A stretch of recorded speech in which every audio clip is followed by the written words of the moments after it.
Hola a todos. Hoy vamos a explorar a fondo unos fragmentos muy interesantes del Pasadika Sutta. Se le conoce como el discurso deleitoso. Y bueno, la escena que nos presenta es potente, ¿no? Justo después de la muerte de Niganta Nataputa, que era líder de otra corriente espiritual, y nos muestra el caos, el desorden total que se arma entre sus discípulos. Exacto. Es un punto de partida, digamos, muy revelador. Y a raíz de eso, el bienaventurado, el Buda, ofrece unas reflexiones clave. Vamos a desentrañar esa diferencia fundamental que él establece entre una enseñanza, pues bien proclamada, sólida, que viene de alguien despierto, y una que no lo está. Y claro, el impacto que esto tiene en los seguidores es crucial. Sí, arranca describiendo eso, ¿no? El caos. Dice que los discípulos de Nataputa, los nigantas, se ensarzan en disputas, bueno, feroces, se acusan unos a otros. Cosas como, tú no entiendes esta doctrina y disciplina, yo sí la entiendo, o ¿cómo ibas tú a entenderla? Incluso, tu camino está totalmente equivocado. Vaya, un cisma en toda regla. Tremendo. Y fíjate que el texto no se queda solo en la descripción del caos, sino que apunta a una causa muy específica. Dice que la doctrina fue proclamada de mala manera. ¿Por qué? Porque venía de alguien que no fue plenamente despierto. Entonces, claro, al morir el maestro, se quedan, pues eso, sin una guía fiable, sin árbitro alguno, dice textualmente. Qué fuerte eso de sin árbitro. Sí. Y bueno, la noticia llega al Buda a través de un novicio, Kunda. Él se lo cuenta al venerable Ananda y juntos van a informar al bienaventurado. Y ahí es donde el Buda aprovecha para establecer esa distinción tan importante, ¿no? Entre lo que es una doctrina bien fundamentada y una que no lo es. Justamente, es el eje central de su respuesta. Y lo interesante es cómo analiza las consecuencias para el discípulo. No es solo la teoría, es la práctica. Si la doctrina está, como dice, mal proclamada, porque el maestro no alcanzó ese despertar pleno, entonces tanto el maestro como su doctrina son censurables. O sea, no valen la pena, básicamente. Claro. Y seguir esa doctrina, practicarla, genera demérito. Es decir, te aleja del camino, te perjudica espiritualmente. Y aquí viene lo curioso. Si un discípulo se desvía de esa doctrina mal proclamada, Ajá. entonces, en ese aspecto, el discípulo es encomiable, es decir, digno de elogio. Qué interesante. O sea, desviarse de lo incorrecto es lo correcto. Exacto. Romper con una mala enseñanza es positivo. Y luego está el otro lado, claro. La doctrina bien proclamada. Eso es. Si viene de un maestro plenamente despierto, el texto la describe como expuesta de forma edificante y también eficiente para calmar las pasiones. Es una enseñanza útil, transformadora. Entiendo. En ese caso, tanto el maestro como la doctrina son encomiables. Y aquí la lógica se invierte respecto al discípulo. Si el discípulo se desvía de esta buena doctrina, Entonces es él quien es censurable. precisamente, porque está abandonando algo valioso. Y si, por el contrario, la sigue correctamente, la practica como debe ser, entonces el discípulo también es encomiable, y esa práctica genera mérito, te acerca a la meta. Queda clarísimo. La validez y el efecto de la enseñanza dependen directamente de la realización, de la calidad de la fuente, del maestro. Totalmente. Y esto tiene un impacto directo en algo muy humano. ¿Cómo los discípulos viven la muerte del maestro? El sutta contrasta las reacciones. ¿Qué pasa cuando muere un maestro, como el Buda, alguien despierto cuya doctrina es buena? Sí, eso es muy revelador. Dice que los discípulos que todavía no son eh, diestros, los que aún no dominan bien la enseñanza, la práctica, eso sí, se entristecen. Piensan, ay, ahora que el maestro no está, ¿cómo vamos a seguir? Sienten que han perdido su guía principal. Es una reacción comprensible, ¿no? Desde la dependencia. Claro, pero luego están los otros, los discípulos diestros, los que sí han, bueno, han internalizado la enseñanza, han desarrollado la habilidad. Esos, dice el texto, no se entristecen por la muerte del maestro, ¿Y por qué no? porque saben que lo importante lo tienen. Poseen la destreza en la doctrina, bien proclamada. Y esa doctrina, esa práctica, perdura más allá de la persona del maestro. Exacto. Ahí está la clave. La verdadera herencia no es la figura física del maestro, que es impermanente, sino la enseñanza bien comprendida y la práctica internalizada. Eso sí que tiene continuidad. Y eso conecta con otra idea importante que menciona el texto, la de la vida santa, ¿verdad? La enseñanza y la práctica en su totalidad. Sí, la vida santa, el Brahmacharya.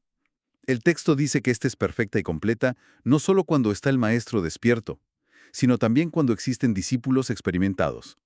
Y menciona varios tipos: monjes, monjas, laicos, laicas, de distintos niveles de avance. O sea que no depende solo del fundador. Se necesita una comunidad sólida, ¿no? Gente capaz de mantener viva esa enseñanza, de transmitirla correctamente. Justamente, esa es la condición para que el Dhamma, la enseñanza, prospere y perdure a lo largo del tiempo. Y el Buda, pues, afirma que su propia enseñanza cumple esas condiciones. Se muestra seguro de la solidez de lo que ha establecido. Sí, y no solo eso, sino que la compara con otras, sugiriendo que su alcance es superior. Menciona, por ejemplo, a Uddaka Ramaputta.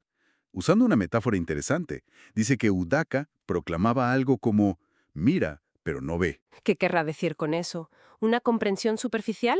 Posiblemente, una comprensión que no llega al fondo, que no libera del todo, y lo contrasta con la profundidad y la completitud de la vida santa que él enseña. Entiendo. Y para asegurar esa continuidad, para evitar justamente el caos que vieron en los seguidores de Nataputa, Ujú. el Buda da instrucciones muy concretas. Mm. Les dice a sus discípulos que reciten juntos las verdades esenciales. Ajá. ¿Cuáles menciona? Pues habla de los 4 fundamentos de la atención consciente, satipatthana, esa práctica de observar el cuerpo, las sensaciones, la mente, los objetos mentales. También menciona el noble octuple sendero y otras enseñanzas clave. Y les pide que lo hagan sin disensión. La unidad es fundamental para la preservación. Exacto. Busca la armonía en la comprensión y transmisión de lo esencial. Y es muy práctico, porque incluso les da como un protocolo, ¿no? Para manejar los desacuerdos si surgen. Sí, eso me pareció fascinante.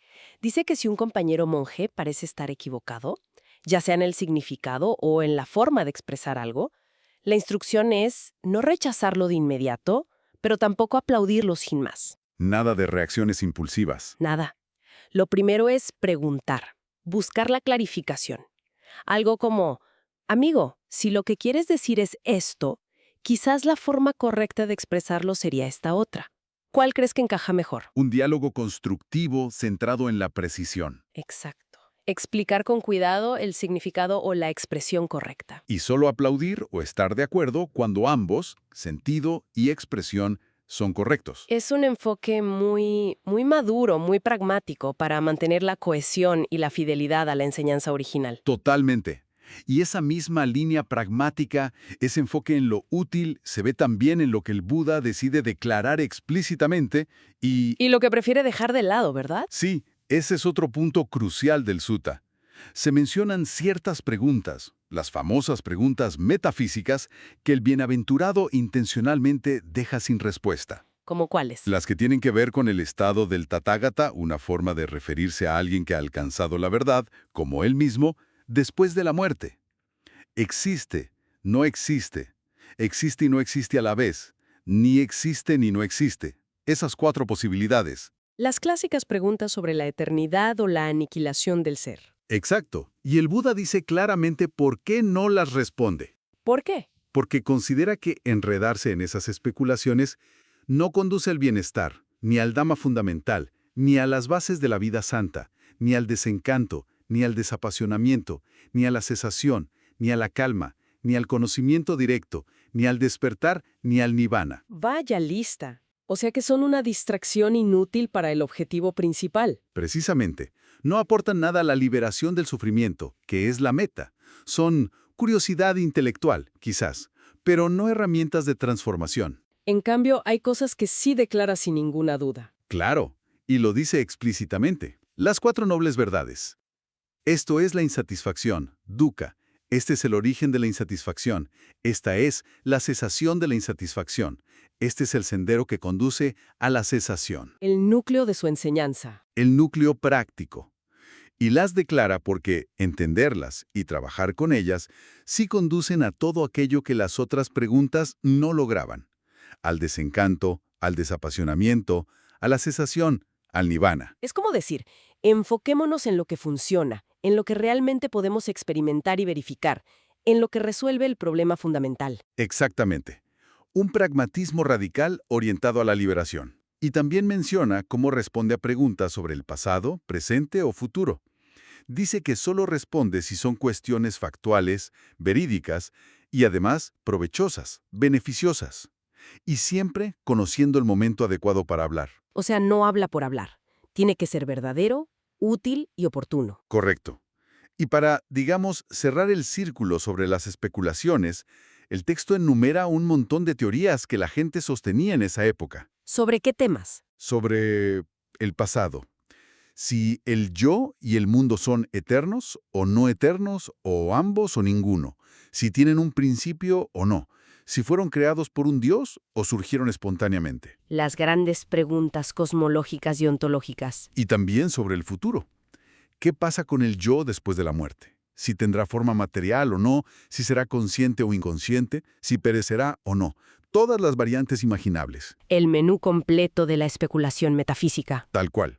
Y ante todo eso, ¿qué dice el Buda? Pues dice que él no se adhiere a ninguna de esas visiones.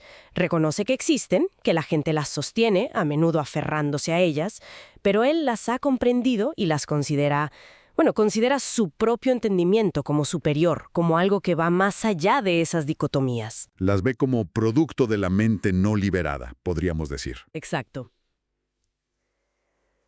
Y entonces, ¿cuál es la solución que propone para trascender toda esa confusión intelectual, toda esa maraña de teorías? Pues nos devuelve, una vez más, a la práctica directa. ¿A cuál? A los 4 fundamentos de la atención consciente. Satipatthana.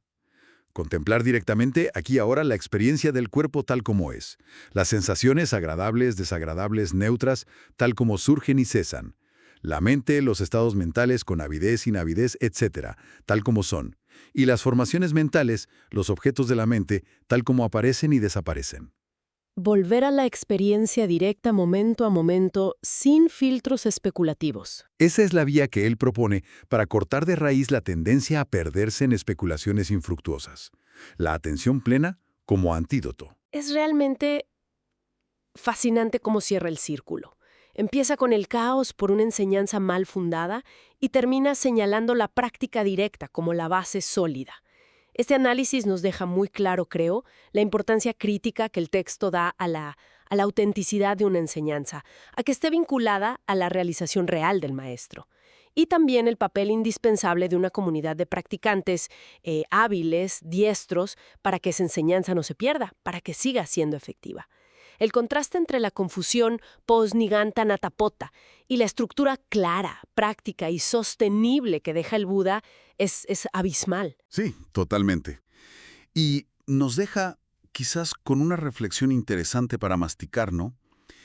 Al ver esta insistencia del Buda en dejar de lado las grandes preguntas metafísicas que no tienen respuesta clara y verificable, como qué pasa exactamente después de la muerte, y en cambio, centrarse de manera tan enfática en prácticas concretas, observables, como la atención consciente o el trabajo con las nobles verdades, prácticas que apuntan a un resultado tangible, como es el cese de la insatisfacción aquí y ahora. Bueno, ¿qué nos dice esto sobre la distinción que hace este camino espiritual entre el conocimiento que realmente transforma la vida y lo que podría ser simple curiosidad intelectual, por legítima que sea? ¿Dónde pone el énfasis? Una pregunta muy pertinente. ¿Qué buscamos realmente en un camino espiritual? ¿Respuestas intelectuales a todo o herramientas para transformar nuestra experiencia? Ahí queda la reflexión.